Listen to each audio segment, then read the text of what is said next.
The whole purpose of growing food during the spring, summer, and autumn is to acquire enough in storage to make it through the winter, the hardest time of the year, and to stock it up, the surplus. And this is the Asian bean plant, and this is planted in April, and it starts producing food about 40 days after planting. And a lot of this is in the freezer, the harvest.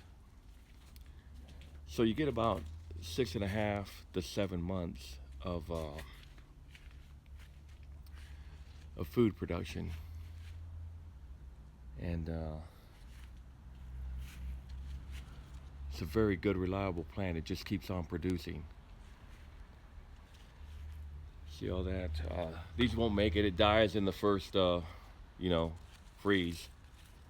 But it goes to the middle of December, and of course you need the bees to pollinate. But these probably won't make it. But the Asian bean, powerful plant to have, and good, solid producer when it starts producing.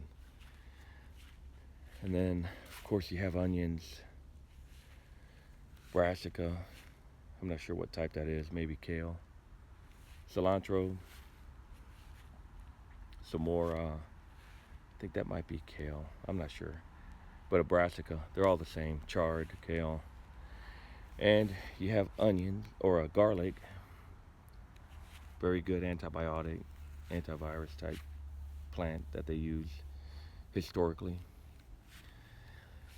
I didn't plant anything in this little area, but there's more onions here and more cilantro, and for some reason the chard or the sugar beet and the daikon radish I planted in here didn't really take off, although there is a couple that sprouted. And a lot of birds have been coming around to this little pond area right there. You might have about 5 or 6 in this underneath this cage. So if you had to, in a real survival type scenario, you have meat. You got to have that vitamin B12, and the only way to get it is with meat. But the very important thing here is the potato. Oh, that leaf's changing color. This is the red potato. I think I planted it in early October, and I just had some that sprouted in the cabinet, in the pantry. So I went ahead and planted them, cut them up into sections and planted them. See the little mound?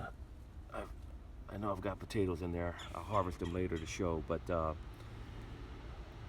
if you have a big planting of red potatoes in October, you'd be able to gather up enough of them before the freeze to make it through the winter.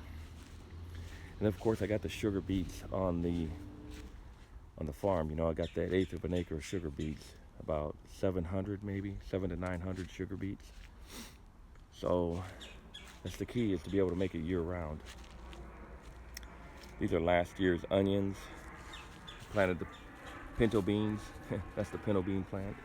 I should have planted pinto beans over there just to put the nitrogen in the soil, but that's an afterthought.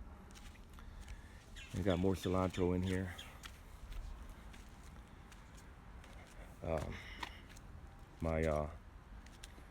My fig didn't produce, but I'm thinking of maybe making a cutting and putting another one over there.